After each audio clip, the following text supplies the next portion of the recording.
What is up, guys? All right, just wanted to do this really quick.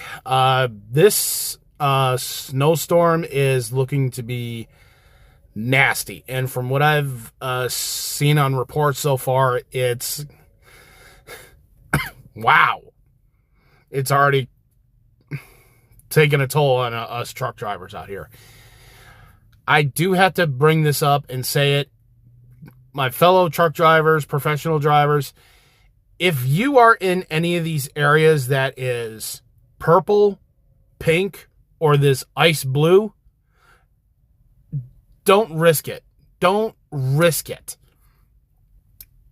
As the saying goes in this industry, no load is worth your life.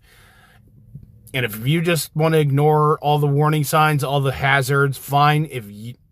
It's going to be completely on you if you wind up in the ditch because you want to be Balls Mahoney.